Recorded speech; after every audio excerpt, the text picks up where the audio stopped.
No lead in, no music. Hey, sorry, radio folks. No, a lot of y'all just tuned in for the theme. And at some point, we will have to do, maybe we start doing it on Fridays. We have to do a little bit more of the open our eyes because there's a lot of people. They want to hear that. They want to hear that, man. All they get is the like bells. My 3 bells. All they get is the bells. You can ring my bell. I'll never. Come on, y'all. Y'all know. Hear the bells. I'll never. Ah. That cat tapped right into that thing. You tapped right into it. You got your pinky ring on. Oh, yeah. Didn't you see me? It's a dream of my eye. Hit that Good morning, Devo. Cat tapped right into that thing. Hey, man, I'll come. I'll work with the band. We can do that one. Yeah. I'm the be sure. Or you. What up, Apostle? Bishop, the chairman of the board. Ain't nothing like a jammy jam, boy. I'm telling you, I'll never hear the bells if you leave me. I was just talking to young lady Kelly, and we were just talking about we was at the set Jermaine had did for the summer concert series, and Jermaine was playing all these, It was close to Love on the Rocks. You should have started off. With a little Neil Diamond, Love on the Rocks. And I turned to her and said, I'm going to go home and break up with my wife. Man, they told me you did some Bobby Womack, man. Man, listen, man, we did some of everything. Oh, man, when he hit, if you think you're lonely now, I just fell back in the chair. Did he, Keith, did he do a little version of a cut cross? Hey, you know what? You should. Funny you say that because I just added that to myself. You should, man, because it's great for the band. Yeah. Musically. 110th Street. Yeah. Where Bobby. The hookers and the pushers go free. Let me do this real quick. I got callers already. Okay.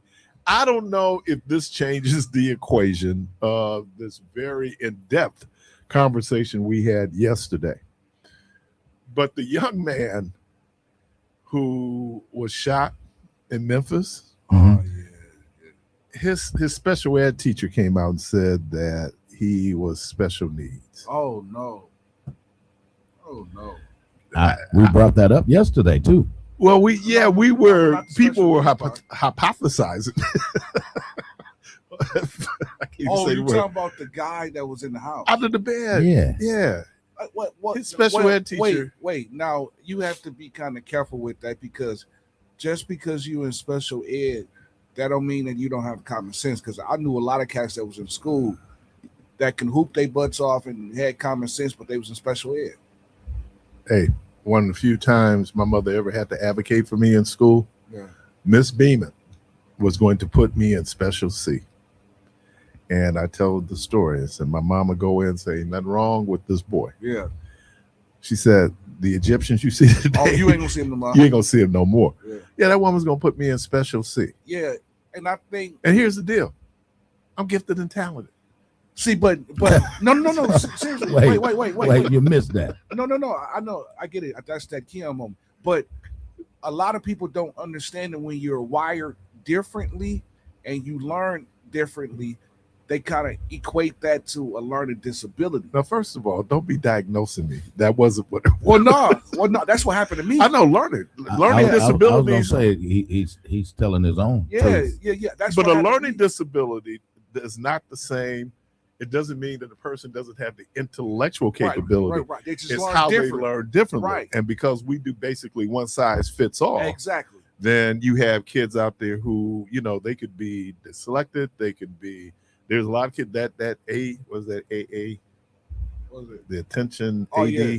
Attention deficit. Yeah, I mean that it's all those things that go into it. And I think I really I'm going to do a program where are there different tiers, if you will? Yeah, you got kids who are autistic on. There's a lot out there where you can't. But and certainly when you say change the equation, it don't change the fact that he dead.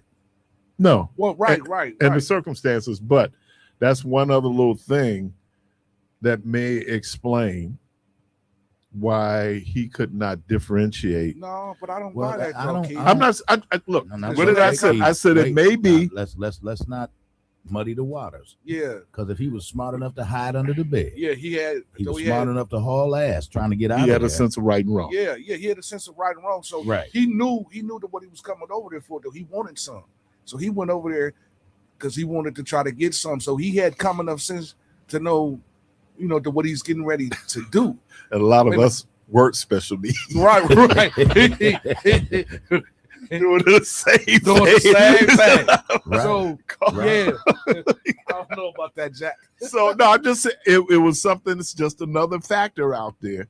And Yeah, I'm just but- saying that, So does it help the No. woman's, the mother's cause? No. No, I because don't- it even Does it hurt it though? makes it worse if you say that because you think of a person that don't have right, good, and sense. That's the first. Now, thing she that wouldn't pops in know your that. mind. She wouldn't know that. She but, wouldn't know that. But about a teacher coming out and saying special ed. Well, I to think the that what jury. the teacher was doing, and I appreciate that, is really humanizing this person. Because right now we got the dude up under the bed. She's saying that there's probably some other things, but obviously the fact that he was hiding means that he knew he did something wrong. Okay, so, but again, he's the victim. She is the alleged killer. Caller, welcome to the program. Good morning. Good morning, young man. How you doing? I'm good, man. What's happening? Hey, last Friday, you was getting ready to heat my coffee up with meat.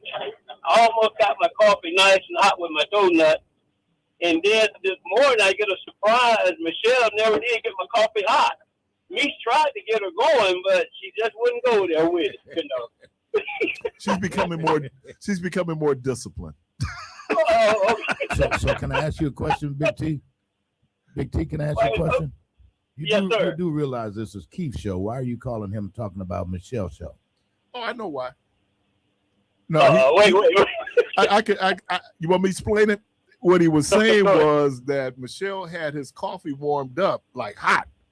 And then I came in here and, it turned into iced coffee. That's what he was saying. I appreciate it. Right. So. But, and hold on. And speaking of Meech, and I'm glad that's a great segue. Meech last week was talking about the 400-year tax. He dropped it, though he didn't say it with Michelle. Let me explain what he's talking about. There was a part of the biannual budget, and I think it was something about school funding. And so they put in where you could take, it was this percentage of tax levy that you could use for school funding, right? On the local level. Okay. Governor Evers went in and did a line item veto. He took a hyphen out and basically said that the formula would stay in place for perpetuity. And what he was saying was that this is going to be the floor in terms of funding public education. The issue we have in Wisconsin is that we have a big dependence on the local level on tax levy, as opposed to the state giving more money to public education. So part of that, in my just kind of looking at it, was him saying look, it ain't just Milwaukee. It's all of the school systems who are complaining about the lack of money that they get for the state. So now they have to then depend on local tax levy. That's what he was talking about in terms of the 400-year tax. So, yeah. Why did he get so amped up, though? Oh, because it's a Republican talking point. Oh, yeah, okay. Right, because if you see Tom Tiffany's ad, one of his, I don't know if it was his brother, said, don't forget the 400-year tax. So it's one of those things out there. But I think as we get closer to the general, then some of the things that, we have a responsibility. I do. I think we have a responsibility to, when there are misinformation out there, to correct the record. Because people will hear what they hear and they'll run with it. And most voters are low information voters. So it's probably the last thing that they heard. So appreciate you, man, getting me back to that. I was going to put that as a cleanup, but that's what he was talking about. All right, buddy. Have a good one. Hey, you too, man. Caller, welcome to the program. Hey, good morning. Good morning. Hey, when you were talking earlier, I was in the car. I wanted to say that there are two songs that hit me hard sometimes. That's Love on a Two-Way Street and What Becomes of a Broken Heart. And both of them have sentimental value because Love on a Two-Way Street, I met her at the what is that? Upstairs, downstairs. Mm-hmm. Well, there's a problem there because you couldn't see her. Yeah, no, I could. Because the upstairs was so dark. I don't know how anybody saw anybody in the upstairs. That was one of the darkest bars ever. Oh, if they had on the right clothing, you saw. That was back in the day with them hot pants and them hair puffs. Oh, wait a minute. Hold on, T. Wait a minute. You telling me that we had something back in the day called hot pants where the cheeks were hot pants? So what's the difference between what the girls are wearing now and what the girls were wearing then? I don't know, but back then they was hot. Something hot today too. I'm a grandfather now. I don't know what it is now. I don't know, but I know what it was for. This crazy college student. I know what it was for me. Man, halter tops. And let's just keep it because we adults. Halter tops in the 60s and 70s was the same time women were burning bras and women weren't wearing bras. Yep, and it definitely was a halter because you stopped when you saw it. Oh man, I'm just saying.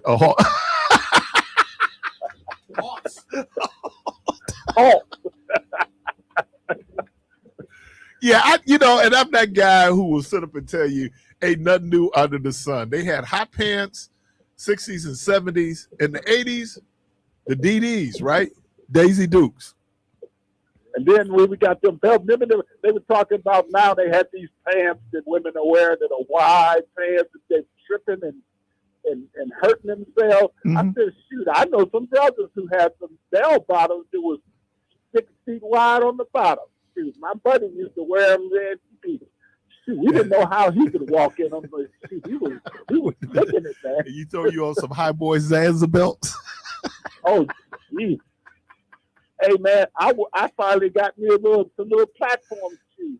Shoot, I had to give them up after a year. My back hurt for the rest of my life. I could not. Them messed my back up. So I said, "Oh no, I'm going flat, brother." I went down.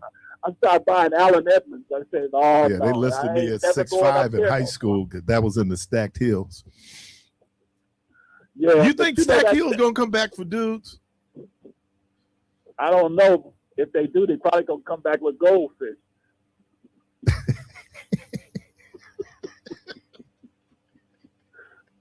That's that. I Will Get You Sucker is a classic. I mean, I Will Get You Sucker had all of the 70s stuff down to. Did you know that the woman who played Clarence Williams III's wife is Eve Plum from the Brady Bunch? Oh. Yeah, that was Eve Plum from the Brady Bunch. And I loved his son, Whitey.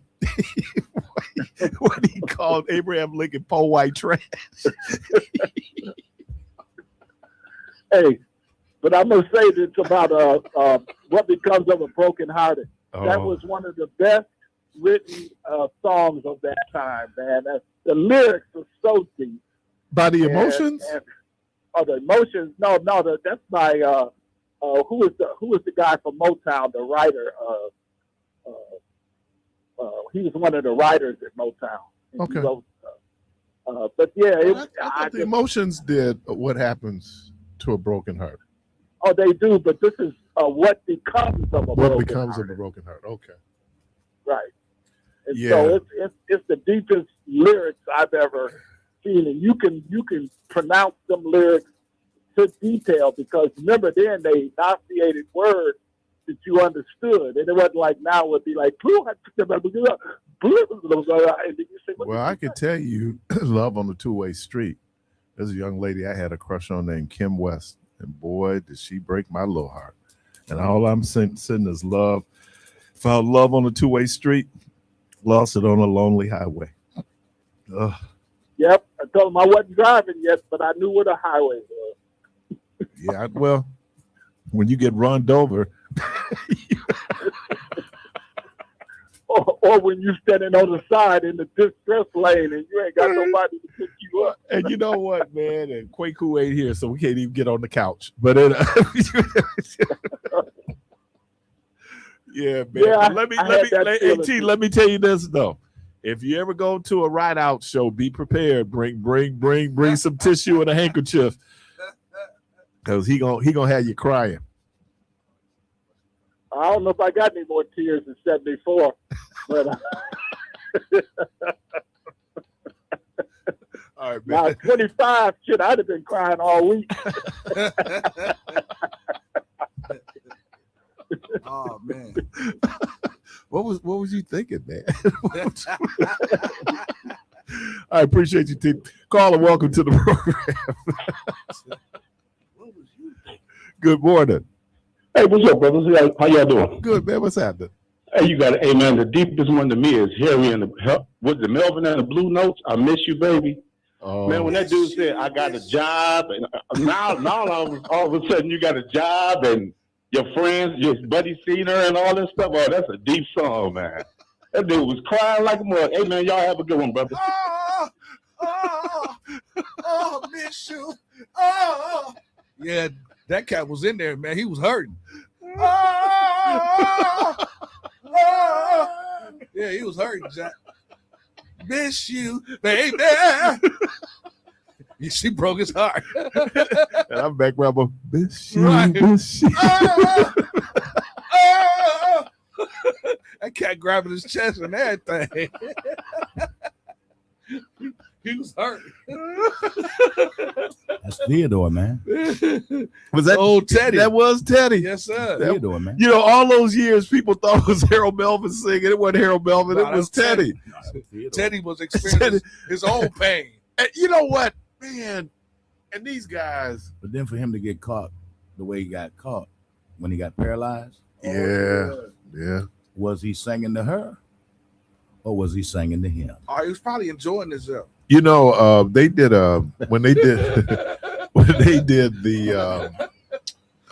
did a documentary on Teddy, they interviewed her. Yeah. And what happened was people said it was a transvestite. Right. It wasn't. She had he transferred from he to she. She'd had the surgery, everything. Well, that's still a... Yeah, I know. I'm just Still- saying, so just in Yeah. context. It wasn't Eddie Murphy. It should have been. Just give it a ride. Just Well, that's probably... I'm gonna tell y'all, man, the Nice. greatest sin is exposure. Caller, welcome to the program. Good morning. Hello. Hey, What's happening? that explains a lot now. Because you was acting weird at the White House, so you act like you didn't even halfway speak. Didn't want to touch my hand and got up and left and say, "Right now, I know what was wrong with you." Hey, when I'm sitting in the VIP section, I'm a VIP, man. Y'all need to understand that. Now, if I went in the VIP section, but I was in the VIP section, man. So you know how people act when they're in the VIP section. Sadiddy, bougie. That's some weird acting dude, man. But now I understand. Thank you for explaining it. Right now, don't do that to me no more. Who, me? You talking about me? Probably.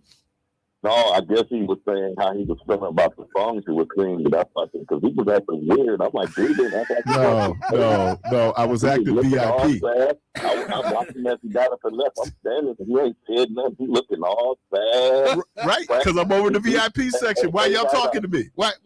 Hey, find out. I wasn't gonna say nothing because I was gonna leave it alone. He done stood up and cracked his butt all showing himself. I'm like, oh, this Oh, dude. jeez. Jeez, George. Yeah, y'all just kind of walked over there. I guess you can, but no, man. When I'm in the VIP section, just so people know. Yeah, just, So basically, George, what he's saying is little people he don't talk to. When I'm in the VIP section, I recognize what that is. right now, if I stand next to my car, That's different. But because I was in the VIP, but you don't act like that. Michelle don't act like that. I ran into Debo at what's that one grocery store? Not Lena. Y'all was giving out some tickets one day for the Century. Yeah, Debo was acting the same way. I tried to. He eat his tuna fish bad when she acting all strange, and I'm like, okay, yeah. Well, that's why, George, he was putting something in his belly. You Oh, never bother a man that's putting something in his belly. No, he was trying to rescue some young lady that was standing next to him. So Hold on, man. Now, wait a minute. Wait a minute. Oh, I know you ain't trying to talk about when you be trying to get in people mess up their marriage. So I know you ain't talking about wait a minute. What, you get up on the wrong side of the bed, George? Yeah. According to y'all, I always get up on the wrong side. We will send you an email with the rules When we're doing how you public interact appearance. with us when we wear. Right now, again, When if doing I'm at public my appearance, car, it's different. right, then but when I'm in the VIP section, y'all, I want to talk to you, but the rules of the VIP section is you cannot talk to people. All right, man, appreciate you. Do like Sister Herrera.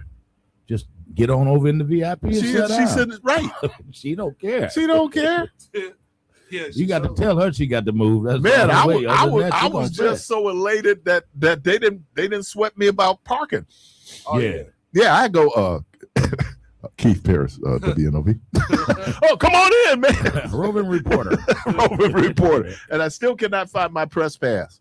We'll get you another. Please. All you need is a white piece of paper, just write WNOV on it. Remember in the old days when they had the press guy they had up in their little fedora? They Yeah. had Oh, the yeah, press up yeah. in there. Yeah. Yeah, caller, welcome to the program. Good morning. Good morning. How you doing, Keith? I'm doing well. How are you? I'm fine. Let me see.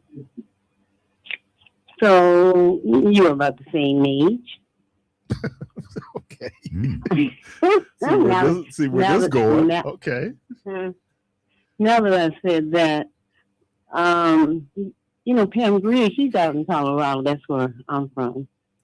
And like, what do you guys think about heat waves? That is really always and forever. It's always been a very beautiful song that me and my husband really enjoyed. That was really a deep cut for me. Always And, and forever? yes. Mm. That on the morning highway, with listen you. to. Yeah. And then some of the cuts that I know y'all like Cleopatra Jones and all that. And I always seen brothers always going after that, Cleo and all that stuff. Mm-hmm. Why y'all had all them posters in y'all room? I just wanted to always ask y'all about that. I don't know. You talking about brothers who are attracted to light bright? I don't know. I always wondered about Cleopatra Jones. I like the movies and stuff. Oh, Cleopatra Jones, Tamara Dotson. Yeah. Okay. Yeah, I just wanted to ask you about that. She was a very fascinating story. She was a model because she was like about 6 foot 6'1". But that was during the time when, the only work that a lot of black actors could get was in the so-called black exploitation movies. And then you go back, some of them are better than others. Mm-hmm. Again, if you quit smoking weed, then don't watch Dolomite. Mm-hmm. Yeah. Or is a terrible actor. Because you would have awful, and then you would have to be. It would make sense if you high. It don't make sense if you sober. Bad. Oh, those karate scenes, and even in the movie with Eddie Murphy and my guy was going. Who was it? Wesley Snipes was going. Is there any way that we could make this look real? Google no, right. And he said blanket there. just Jimmy got swag. Jimmy got soul. Yeah, and they went. I think the women went after some of the producers of some of the films that they felt that the black women were exploited in those movies later on. I think later on they did. Well, you always weren't going to objectify. accept that. Well, a lot of people really believe that Coffee and Foxy Brown are really women empowerment movies with Pam Grier. Right. I can tell you why I went to a Pam Grier movie. but you know, like a lot of dudes, she can act. Yes, yes, she could. My brother dated her. Is that right?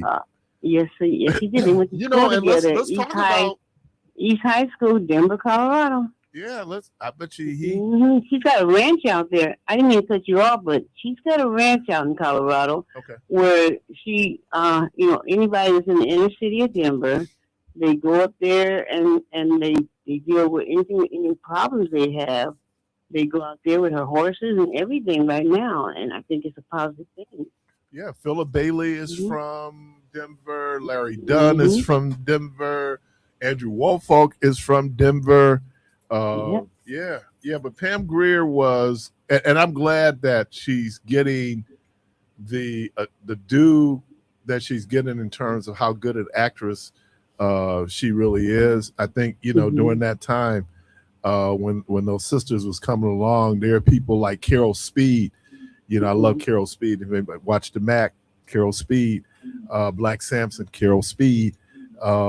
People like you mentioned Tamara Dotson. Rosalind Cash. You're oh You're my God. So good. Rosalind I can't remember Cash. none of those things. Oh my God.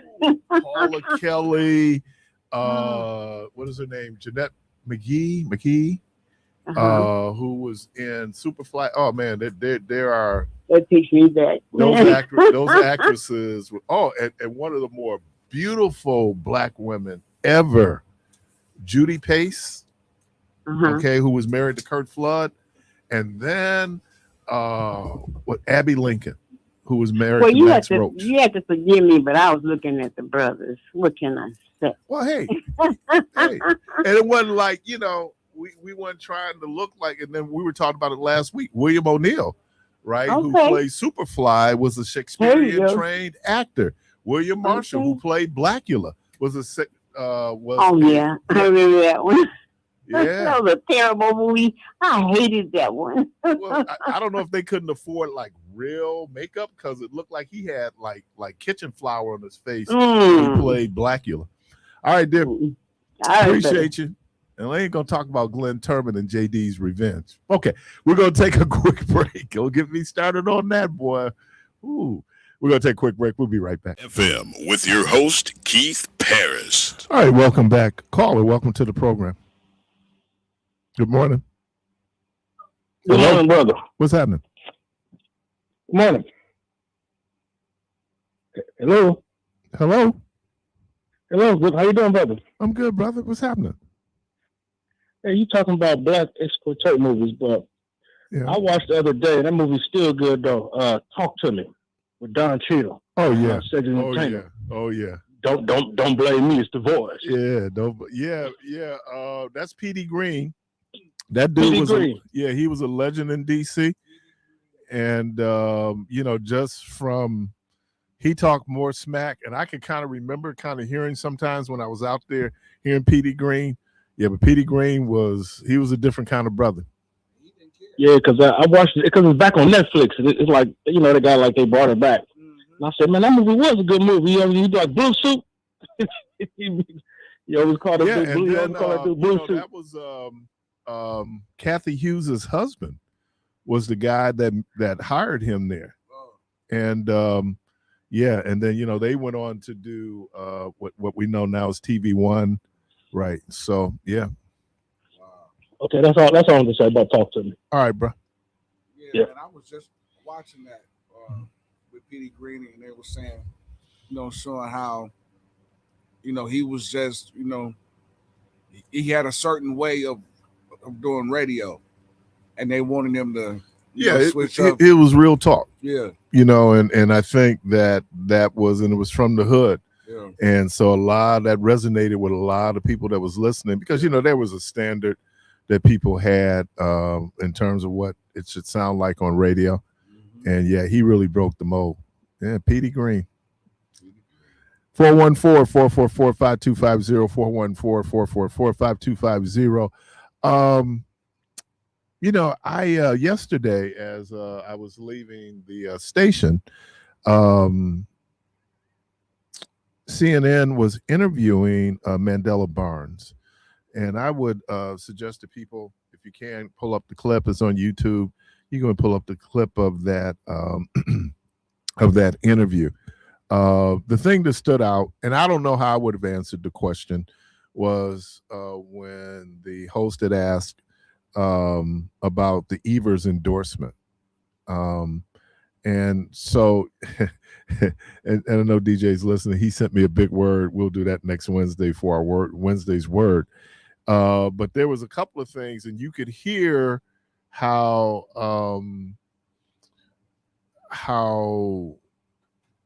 Mandela has kind of, right now, for those of you who might be, depending on where you are, what chat rooms, Facebook, there is this term out there called establishment. And right now, one of the things that they're trying to put on David Crowley is he's establishment. And I don't quite know what that means in terms of establishment, because he is an elected official of the largest county, in terms of population in the state. And so I would think that there would be a certain level of establishment. And here's what you find.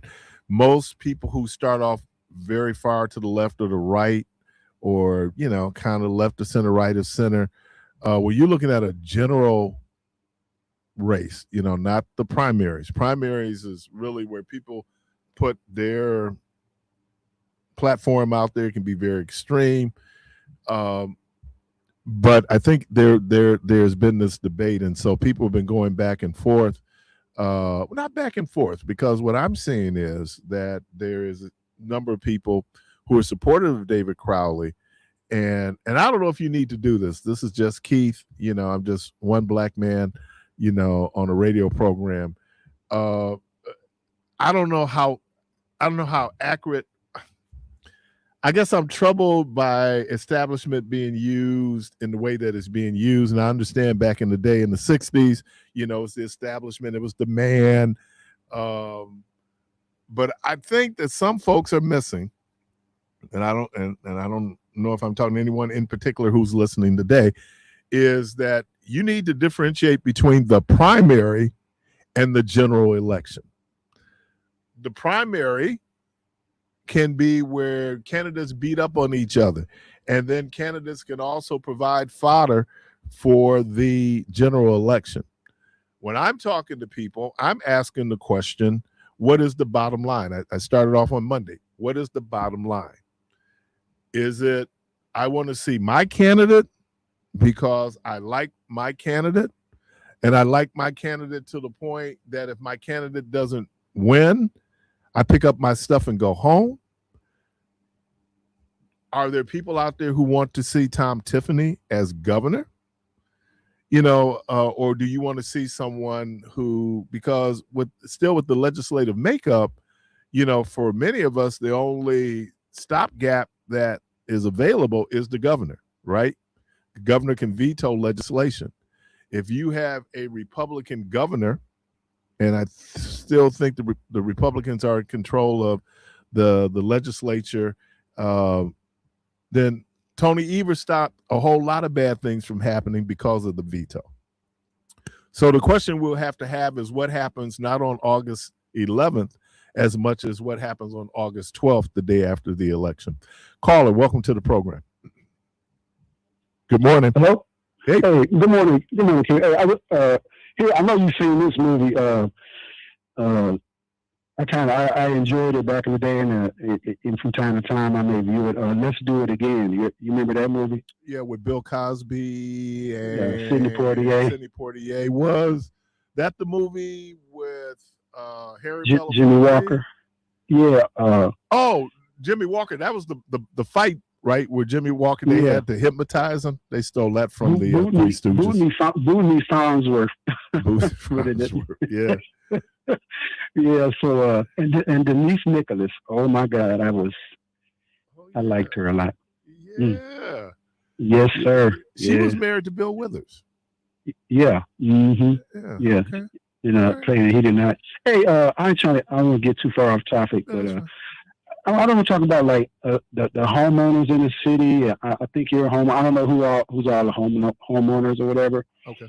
But here's what kind of bothers me lately. I mean, it's been going on for a while. I live like in the sixth district or whatever, and around the city. I just see the maintenance of this city is it's just really, really bad. I mean, the boulevards, snow plowing, potholes, leaf collection. I hate to do that, but I just see that. I mean, there's weeds growing everywhere. There's actually weeds growing up light poles that are almost as tall as a light pole. So I called, and they told me that there's nobody to do anything about that. I mean, there's weeds that, you know, the street lights going up the light pole, and I'm just and I kind of put it all on the mayor's shoulders, that followed by the commissioner and on down the line. So I just and I know my representative, automatic representative in the 6th district. I know she had an assistant that passed away, and my condolences to the family. So I'm not trying to go there. But it's just hard getting, because someone called Michelle's show today. They were speaking about the aldermen and the salary and all that. But I just see the services and I don't know if people really care anymore. You know, like as far as that trash and stuff, a lot of that is on, you know, the citizens' part, because they put it out there. And I know I'm not saying the city doesn't do anything, but I just noticed like it's been about 2 months for me to get potholes filled, like in the alley where I live and on the street. It's never been like that before. Because I can't even call my alderman's office or the lady's office anymore.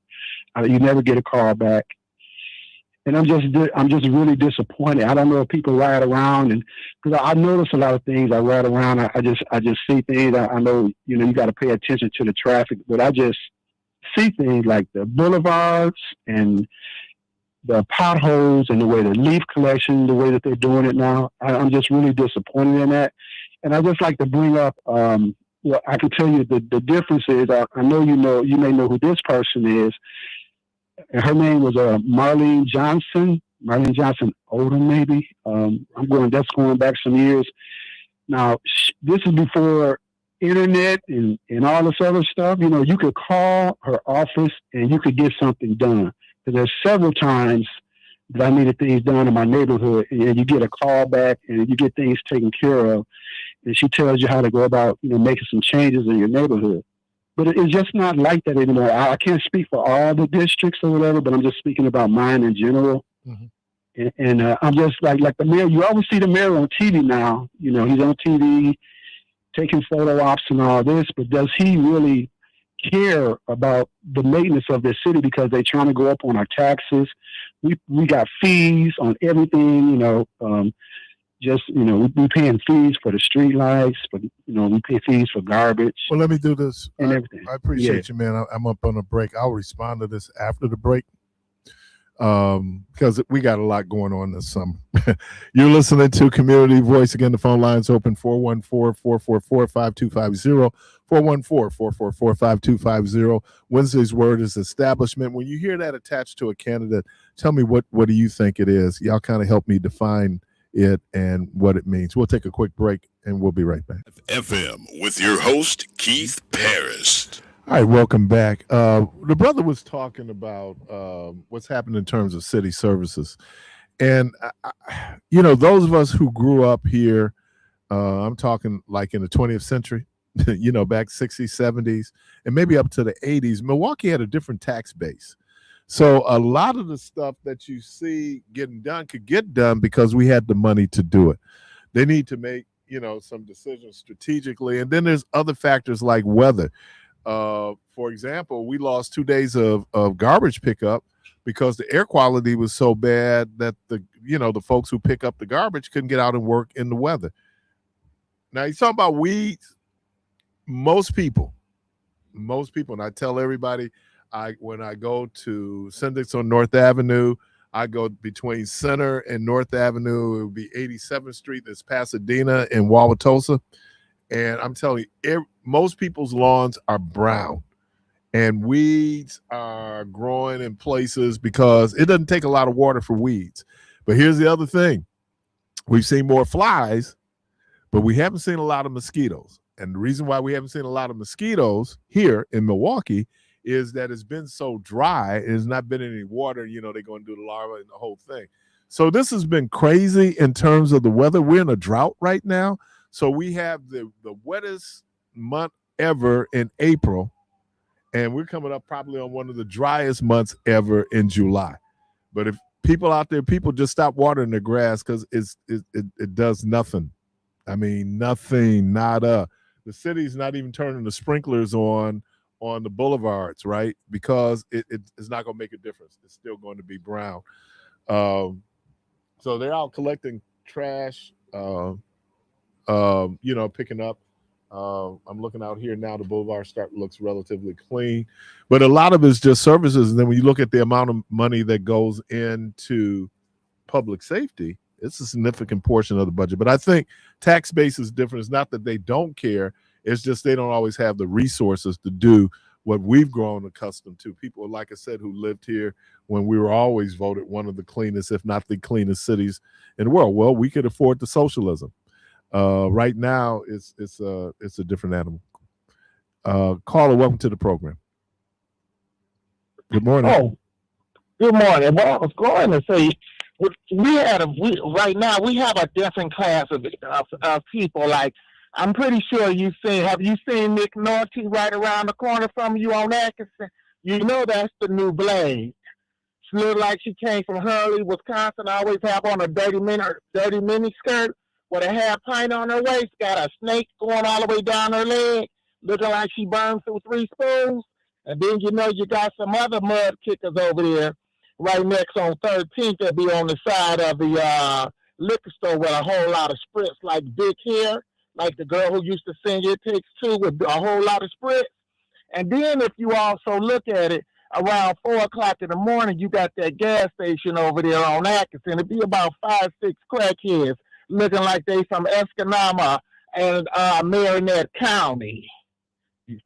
You probably ain't heard that, but you know some of these politicians know that. I think, yeah, but I also think that if it's drug related, this is an area. I hate to put it this way.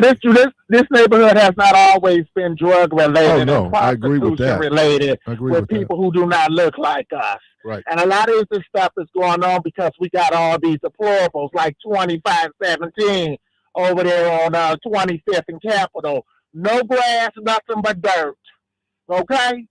And they all look like deplorables, and they don't look nothing like us. Then we got these big old 1972 Buick potholes over here, and you wonder what the hell is going on, and you ask them, it's blah, blah, blah, blah, blah, blah, blah, blah, blah, blah, blah, blah, blah, blah. But then you stick all this money downtown. See, I think they messing around with some good dope, and they slightly cross-eyed, and they're not wanting to fix anything because it's catering to black people. And then they told the ones on the south side, well, since you ain't going to be good, go on the north side with the niggas. So now what they doing is they pulling back over here. And that's why we got Freeport, Wisconsin, and Rockford, Illinois on the north side. Okay? Yeah, but Al, we also, and I just did this the other day, we also have King Drive. There is development, but that's gonna be a mess in 3 years. That ain't nothing gonna be nothing but EBT. And we gotta stop sitting here saying, oh, well, housing. That's like saying a Buick is a Cadillac. It's not a Cadillac, it's a Buick. And if you got Section 8, if you got people sleeping till 2 o'clock in the afternoon, and you know if they sleep till 2 o'clock in the afternoon, they waiting for a check. And ain't gonna be no standards on where they living. Okay? Just like they put that low income on 15th and North Avenue. They don't even got a parking lot. It ain't nothing but dirt. Now, my question is, could you do that with the white folks? No. Exactly. So that's why the north side is looking the way it is. You got these mud kickers over here throwing stuff out of the windows with the Illinois place. I just had to clean up around my house. Why is I'm picking out a Wingstop bag red sauce in the Magnum. And I'm saying to myself, all it took was some Wingstop for them to put that Magnum on your back. So you look at the devastation of the North Side, right? But then when the white people come, now everybody want to put on their Sunday best and show them big Bojangle oversized tooth over by grins. So it's because they are allowing stuff to do. Because we know if this was white people, this would not be going on. And we got to stop voting for some of these black politicians. All right. I'm just keeping it 100. We don't got to sit here and act like we ain't going to hurt no feelings. Y'all going to hurt a whole lot of feelings when y'all open them half paint bottles. And if they come in with Mad Dog 2020, Wild Irish Rose, they can't come in the house. Corbell, keep them in the alley. But what's going on the North Side is because it's black people. Because if they was white, would none of this be happening. All this you see right there would not happen over there on Silver Spring and Port Washington. You think a bunch of sick, let me ask you a question, Mr. Parris. You think 6 black junkies can sit outside a gas station all night over there in Bayshore and walk up and down the street like they ain't took a bath in about 6 months? You think that'll be allowed? Probably not. So why the hell is it allowed on this side of the town? And I would love to hear these black politicians because you know they only move for the white people. Let it be about Bronzeville. Let it be about downtown. Oh, we got so many great things for downtown. But then when it comes to the North Side, we got a moment of silence, but everybody gonna check and somebody gonna fart and don't say excuse me. Have a good day. Bye-bye. All right. I got to take a break. Caller, I want you to be patient. I'm going to grab you as soon as we get back. 414-444-5250. 414-444-5250. We'll be right back. Keith Parris. Welcome back. Good to be in studio because then I get a chance to hear my theme music. Caller, welcome to the program. Good morning. Hello? Hey, Keith. Hey, I didn't call to go back and forth with you on that. I'm the guy that called in about the issues with the maintenance of the city and everything. Right.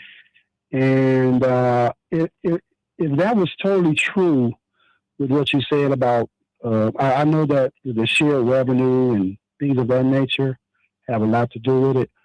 But then the entire city would look the way that certain areas in our city, in our neighborhoods, those boulevards and things, it would all look the same. And it would all coincide, But it's not like that, Keith. And I'm just saying that maybe people in our community, we just grown accustomed to things just looking raggedy.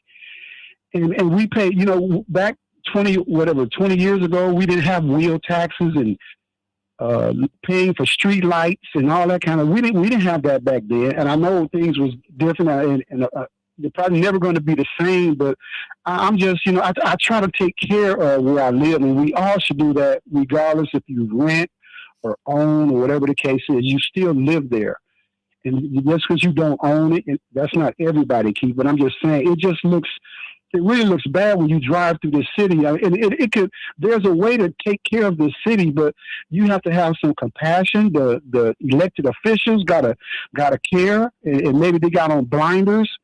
When maybe the mayor got on blinders when he's riding back and forth to his office and going back home, and people that have the ability to do things, but maybe they just feel because in our community, because it's where it is, it just doesn't matter. It should not look like this. I don't care. I don't care about the money situation and things like that. But like I said, you don't understand when I tell you a weed is growing up a light pole. You know how many years it takes for a weed. It's turning into. It almost looks like a tree is going. You know how tall a light pole is, how many feet it is off the ground, off the sidewalk, or whatever, wherever it is. This summer, the weeds are in control. This summer, it is perfect condition for weeds. Now, grass is weed, but weeds they don't require the same amount of water that your lawn requires, and they grow it. I got to sit up and deal with some weeds in my crack, like in the cracks right along the alley line. I'm just telling you, it's been this type of summer. But I think overall, if you call your alderman or you call the mayor's office, they will sit up and tell you that there's some fiscal constraints that they're dealing with. And I know what people have an expectation, and then depends on where you are. If it's a well-traveled area, chances are it's going to be more trash. If you have areas where there is not well-traveled, and I agree with you, this situation they had over here at the Aldi's, where the people went over there and dumped, and the city said they can't put a camera on it because it's private property. So you have people, and look, I want to believe, we like to think it's people driving in the city. No, it's people in the city who don't care because they done come to your house and you say, hey, man, I need to get this junk out of here, and you could care less where it goes. You just want it gone. And they're going to go dump it because they're not going to go pay the money to dump it at the city dump. But Keith, listen, you know where Lester Carter's near Hopkins Street is? Yeah. Yeah, okay, so just if you're ever going down there, I'm not talking about cracks in the sidewalk. I'm talking about like a tree is growing up the light pole almost 20 feet tall. Okay, but it's about. How do you keep up with it, man, if you don't have the money to do it? Well, how long does it take to go in? It's not a question of how long it takes. It's do you have the money to send the people over there? What becomes the priority? But why isn't it like that in other parts of the city then? Because other parts of the city are not being depopulated, and they're not dealing with the same issues with abandoned homes and vacant lots. I disagree because I can't agree with you on this because it's about just because it's in a black area. Other areas of the city don't look like it's a poor area. It's a poor area of town, and you're dealing with a different housing stock. You're dealing with a different property tax base. That's real. I'm in an area where the property tax base is different than if I just go down 5 blocks and cross 60th Street. I'm just saying, so all those things factor in. And I know that people, if you grew up here and you saw Milwaukee back in the day, but Milwaukee had a different tax base back in the day. And we don't have that same tax base now. So these city officials, especially because you have to have a balanced budget, are trying to figure out. And then when we have to commit so much money to public safety, and the fire department will tell you that you're still not committing enough.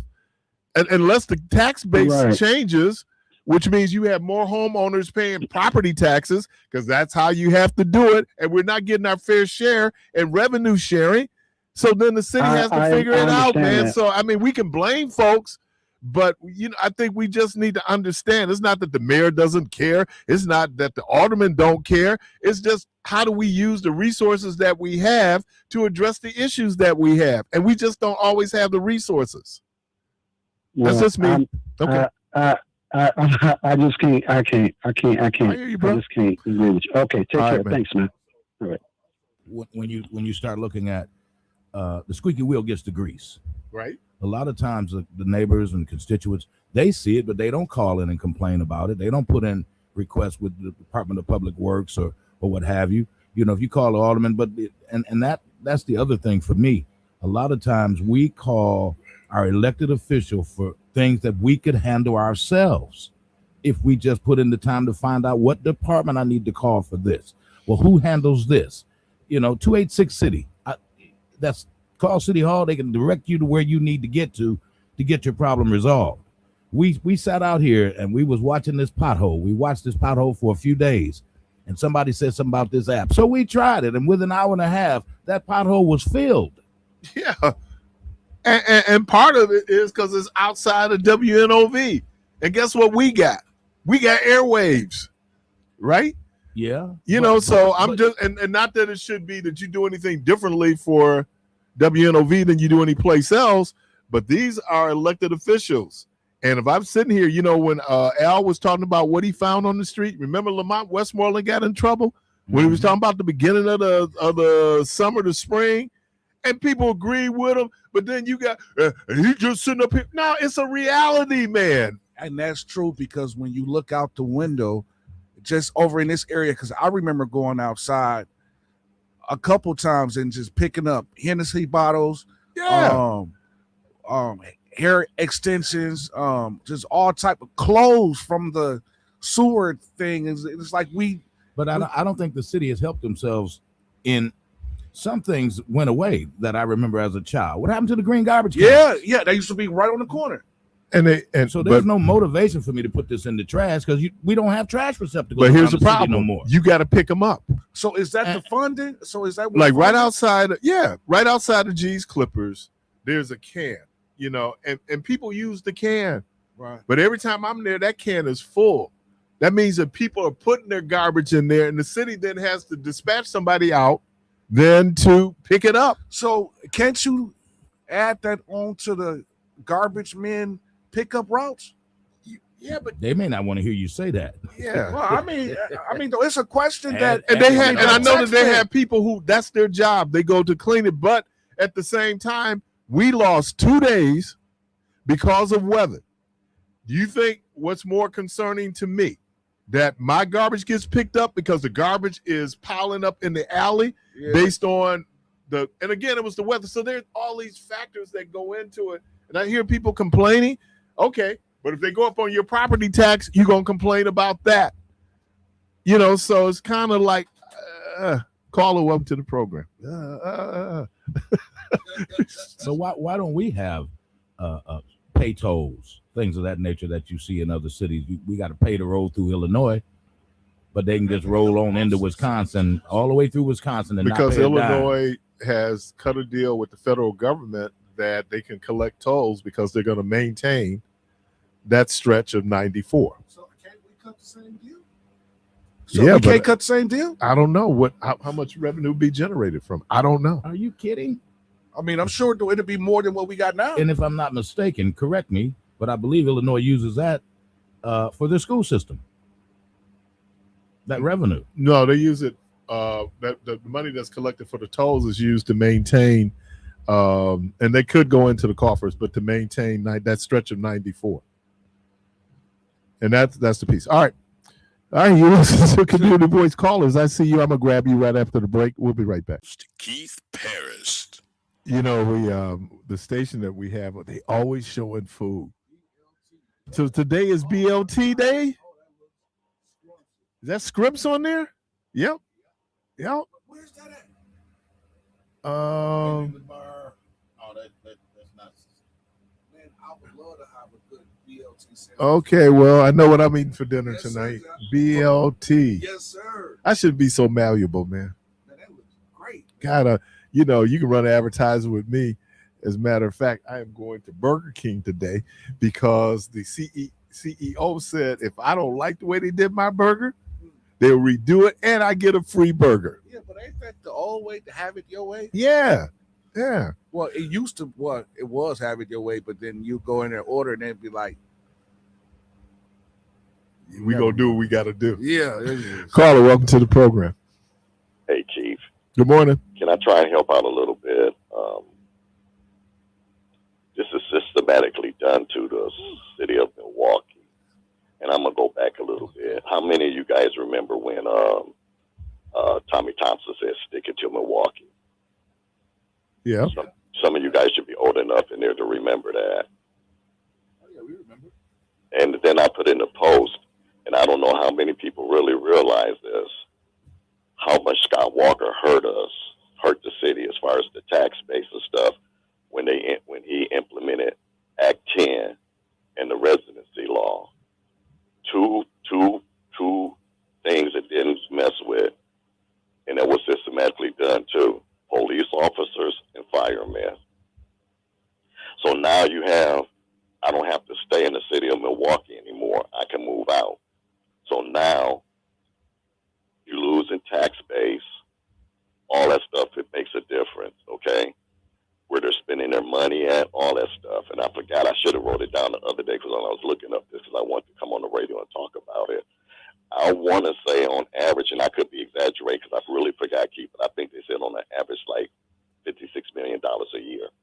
Can you imagine what you could do with that money? And so the mayor and them, they got to try and figure out where are we going to get this money from to do what's needed to be done. Two things that are definitely going to be taken care of: the fire department and the police department. They were, even when I was looking this up and doing some research on it on Act 10, how much that even has hurt our children as far as learning, their test scores, teachers leaving.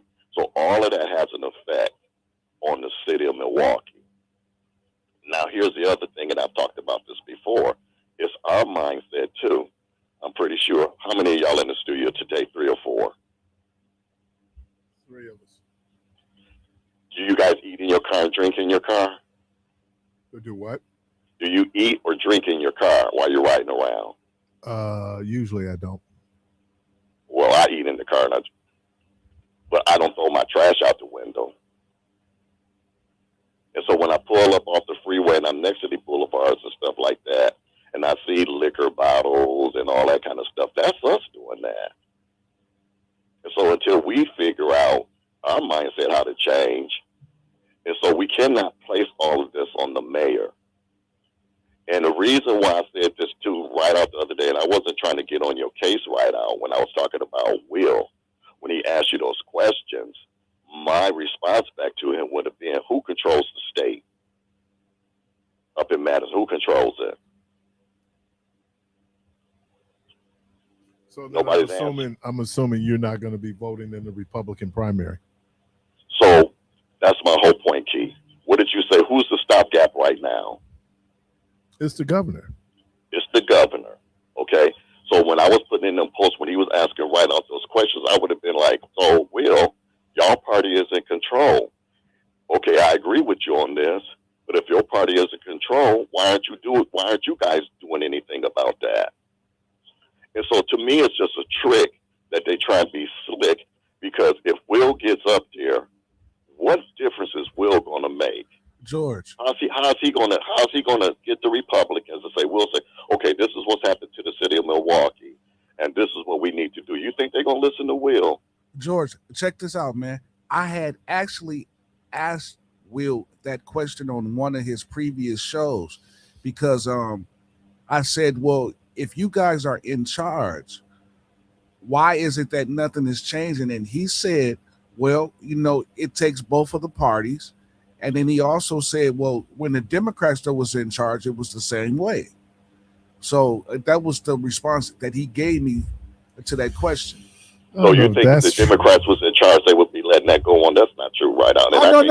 No. I'm not saying, whether it's a lie or true. I was just saying, what his response was. And Keith said something earlier too. The money that we get back from the state, we feed the state. Our money feeds the state, and we don't get our fair portion back to the city. So all of this is done systematically. Why would you bite your nose off to spite your face? We feed the system. So you would think that more money will be coming back here. So this, guys, just like Keith said, at the end of the day, whoever is standing, I put in y'all things, this is kind of like a battle royal right now between David Crawley and all the rest of them, right? And the last man or the last woman standing, that's who we got to get behind and support. We can't say, well, because my person didn't get it, I'm going to stay at home. We cannot afford to do that. If Tom Tiffany gets in with the rest that's up in the state right now, legislator right now, there's going to be no stopgap. And everything that Trump wants, or whoever, it could be, what's the vice president's name? J.D. Vance. J.D. Vance or the Cuban dude, whoever gets in, they're going to lockstep. So we have to keep talking about low voter IQ, y'all. We got to put on our smart cap, and whoever's standing at the end of the day, that's who we got to vote in. All right, appreciate you. Caller, welcome to the program. Good morning, young folks. What's happening? We look at the filthiness of Milwaukee, the garbage. A lot of this is the mindset of our people. They just cluttered in their spirit, man, and this is how they feel. I deal, I don't know if you probably I have to deal with some of these folks out here, and this one guy out of Chicago, he's a big problem. Really could just get anywhere, parlay, and move in. And I told him, I said, young man, look, take you and your crew, and y'all go elsewhere. You don't pay the taxes here. I said, yes, I do. I'm for almost this whole area. And so when I called the police to try to deal with the matter, now I'm the popo. I don't care. We're taxpayers. And if we want our community to stay neat, we got to get out and try to educate these folks that if you want better, you got to do better within yourself. You just can't impose your filthy mind, your filthiness, or whatever you want to do on people, and they're supposed to accept it. No, that's not how life works. If we don't police our community, it will be policed. Let me ask you a question, and maybe I should have, did this going back to Al. Okay. I think we tend to be, and I'm gonna use a word here, and then I'm gonna explain why I'm using this word. We tend to be pejorative. Do you throw trash out your window? No. Right out. Do you throw trash out your window? No. The vast majority of people, black people, do not throw trash out their windows. They don't. So when we say us, the younger ones, now hold on, let's say the YNs. A lot of them, I see them do it. I just say that again. I didn't hear you. A lot of these young folks, I do see them do it. I do. Well, what I'm saying is, though, but it's not all of us. No, it's not. And nor is it has anything to do with our race. Let me put a pin right there, right there. There is some white folks in my community that is so filthy. Oh. Oh man, they drag trash down the street in grocery carts.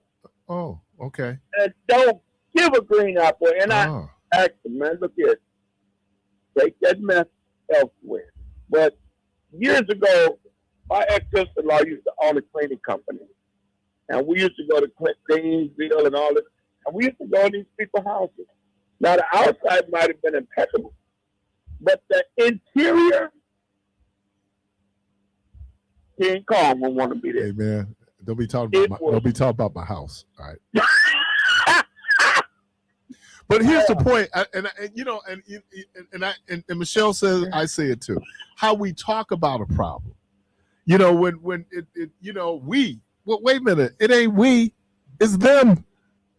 It's people, and you just pointed out that there are people who don't look like us with the same behavior. Then it might be something else, right?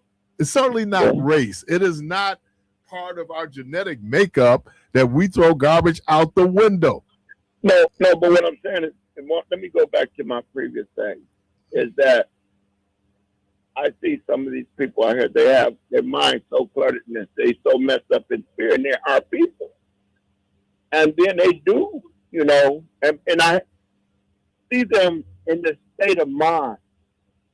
And they really, I don't want to be Kanye, that slavery is a choice, is not a choice. But some of these things. Today it is. Today it is. If you think like a slave today, that's a choice. Well, I'm going there. Back then. But now today, if you want to stay in an enslaved state of mind, right, you are there on your own and don't drag other people through your mess. Yeah, but I'm not disagreeing with people throw trash out. I'm just saying let's not make it sound racial. No, because for many of us, it's our environment, and we're not outside of this environment. Because when you go outside the environment, it's like the first time I went to Kentucky and I saw poor white people, and I'm going, wow. So I'm just saying, because it's easy for us. We internalize a lot of behavior. The overwhelming number of black people don't throw garbage out their car windows, right? You know how many young people of color haven't been out in Milwaukee? But and there's a lot of older people. Our world is what we see. And I'm trying to say the world is bigger than your block. It is bigger than your block, and it's bigger than your mind. Right. And if you stretch yourself. Now, again, as I say, when I see these white folks out here doing the things they do, the nastiness that comes about, and I'm saying in my community, I stay in my community because I was really ran out of other communities because the way I carried myself with things. People see things and they categorize us in the negative because they see us with things, cars, and our attire. They categorize us in the area where is negative. They don't think we're supposed to have any. But so I stay within my own community because then you don't get judged like that. Yeah, I just think, you don't just have laws that anti-littering laws that's just specific for Milwaukee. I would believe every community has some law on their books about littering. The difference is what is the makeup of that community. What did Scott Walker do? When he changed the laws and you got to start paying to go to the dump site, and the folks started dumping in the street. Right. And it here's the deal. They done charge somebody to do that. See, that's my piece on that. They've come over and said, look, I'll clean out your house. Right. So when I call, We Got Junk. Okay. I'm not worried about them dumping it at the Aldi's. Exactly. Because the cost of doing business is I need to be able to pay to get rid of the stuff, and people not doing that. So they go and get the money, they clean out the crib, and then they go dump it someplace. Well, I'm just saying maybe you shouldn't even be in that business. I had a neighbor cleaning out one of his properties, and the guy whom I seen helping him with his truck. Later on that afternoon, I seen that same garbage, because it was some very identifying things that was in that garbage on one of my properties. And I went back to the neighbor and told him, and he made the guy go clean it up. And the guy knew that I told him, so he called himself mad at me.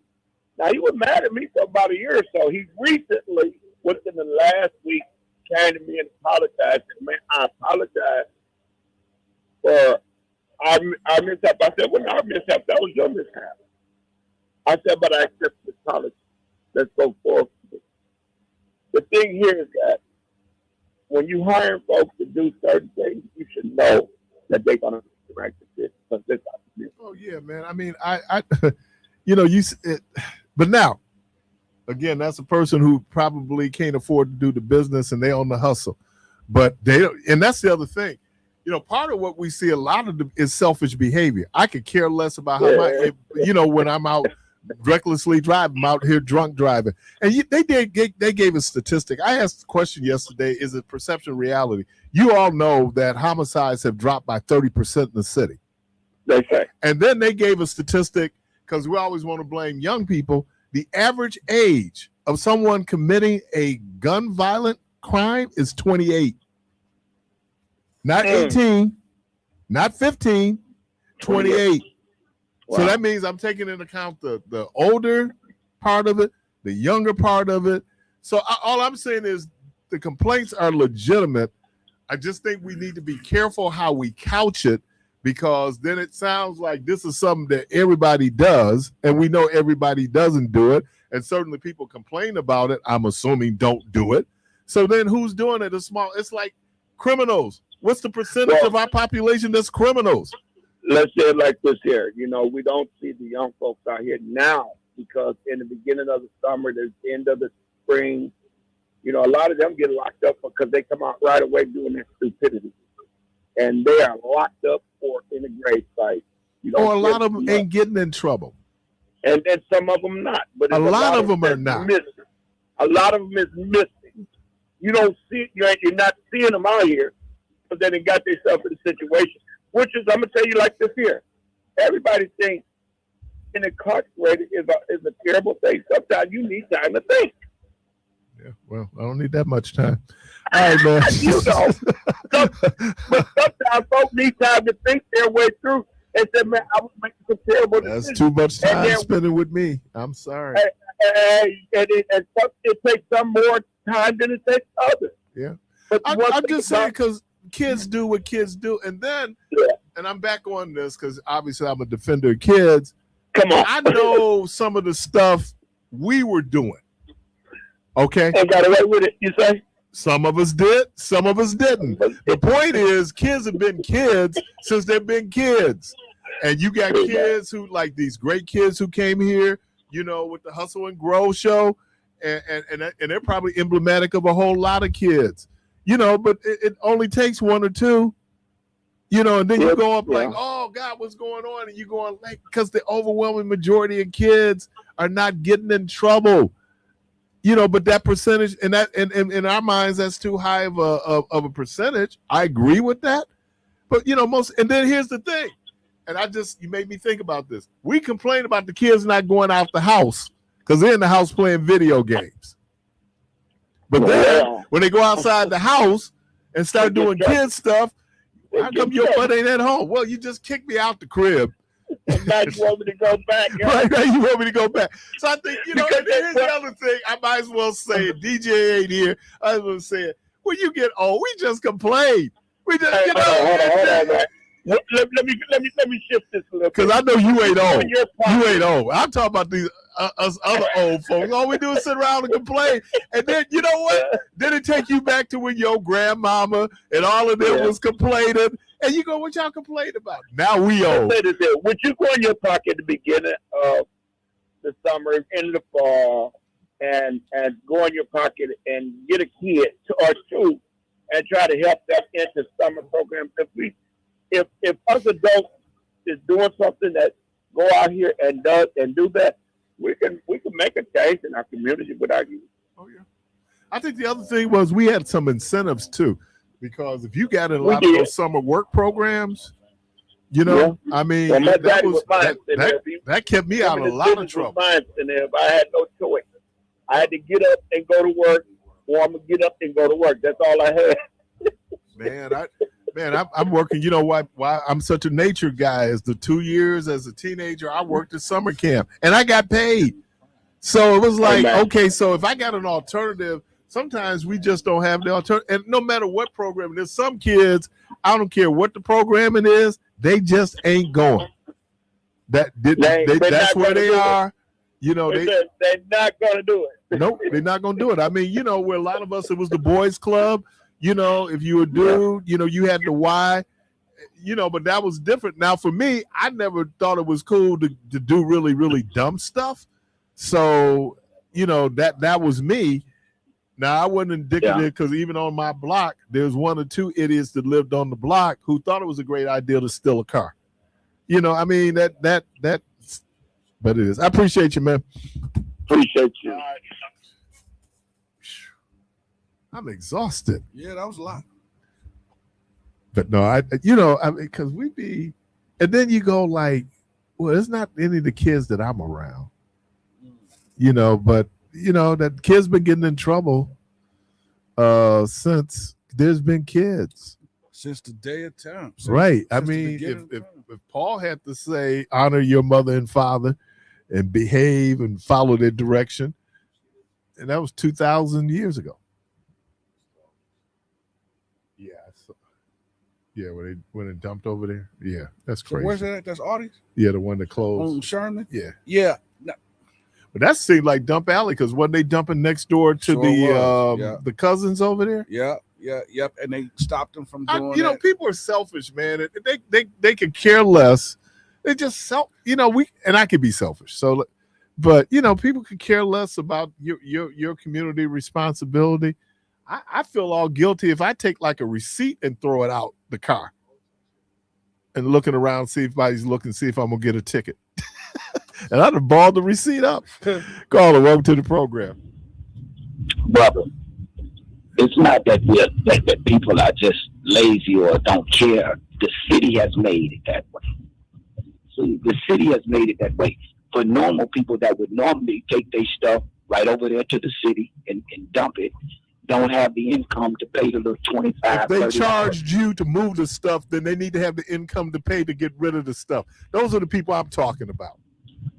Okay, well, let me explain something to you. The people that are getting paid to do that and then dumping it, well, that's a problem. But at the same time, if they could take it to the city for free, it wouldn't be on the street. Why should the city? They're getting paid. Okay, man. I'm not. You see where it's at? It's over there in Cousins right now, right? Yeah, but what I'm saying, Meech, is if I'm charging you, part of the cost of me doing business is being able to pay to get rid of the stuff. That's part of the cost of doing business. Why should the city absorb that? That should be added into the cost. It's going to cost me $20 a load to run this over there, man. So I got to add that on. Right. But most people don't do that. They just make a deal. Dude, I'll give you that for you. Right, and then they go take dump the it, shit. and now we complaining about people dumping junk. Well, if the city kept it like it was for free, it wouldn't be the problem, bro. But the city, at some point, that's a cost to the city. Okay, the city has been lying to us. What about all of this recycling stuff? What about all the cars that they take and they confiscate and they recycle them? Who's getting the money off of that stuff? Where's that money going? You know what they told me when I called down there about the recycle? Well, it costs more money to recycle it than it does to give. Well, then what you doing? What you recycling it for? Then if it costs more money Because to recycle, it has to be send it to disposed of. And landfill. the city, I guess, is trying to be a. No, man, the city is ripping us off left and right, man. Remember all of the when they got rid of a lot of the cable lines. Guess what they did? We didn't get any kickback on that, but our parents and grandparents and great grandparents paid to run those lines. The city didn't get. We didn't, as residents here, didn't get any compensation on that. All a compensation on that. When you look at all of the recycling that's being done here, where's the money going, brother? Okay, they'll find you if you put the wrong stuff in the wrong bin. Zebra put in, God made sure he put that commandment on your mother and father in there because he was tired of listening to them complain about their kids. Okay, then you made another statement. It's not all the kids. You're right, it's not all the kids. But those kids that are not those kids are the victims of those kids that do create that habit. You're right. All kids don't do it. We need an institution like Wales. Where did it start, okay, Lena Taylor and all them went up there arguing about Lincoln Hills. We should have kept them there. No, because man, now they got no place to go. They got a bracelet on their wrist, on their arm, on their leg. They cut that off. They back in the streets. We put them in a group home. They AWOL from the group home. They on the streets with your hoodies. Hey, man, we need a place like Wales, man, where they can go to reading them books and sit around and maybe get a little Jesus or whatever they're going to get. Get them off the streets, man. We don't have an institution. Meets question. Have you ever experienced Lincoln or Wales? Have you ever? Yes, I went to Wales. Okay, Wales was a great turning point for a guy like me, man. Because I realized, man, ain't no crying, ain't no going home, ain't no mom. Hey, dude, you in here? This is a boys' prison, man. Either you finna do a bit, you finna bit, or you finna be bitted on. So you gonna get in there and you gonna do what it takes necessary, and you go to school. You're forced to go to school. You work. You get your culinary arts out at Walker Show out there. They have places like Ryoc is a juvenile prison. Yeah, but Ryoc. Yeah, okay. But let me ask you a question: how many people do it hold? I don't know. Ryoc though is one of those places. Where is it located? Up to like It's in 21. Racine. Yeah, it's in Racine. Huh? It's right off Racine. Douglas Avenue in Racine. Right. Oh, that's not a prison, brother. Man, that is a prison. It's No, that's that's like a detention. That's a detention facility. We're talking about a prison where you going, man. Gotta go, man. A state juvenile prison.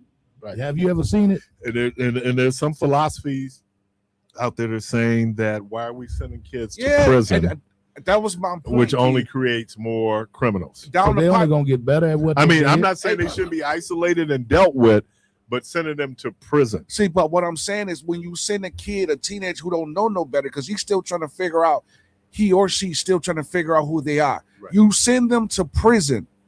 Prison do not reform anybody. I don't care what you say. It don't reform anybody because they put you in a room, they feed you trash, and you got to survive. So it's teaching some people how to be better condition criminals. of the mind. Yeah. Let me thank Debo. Appreciate you, man. Yes, Right out. Let me thank you. Callers, as always, let me thank you. The good Lord will and creek don't rise. Hope to talk to everybody tomorrow. And as always, go from this place in peace.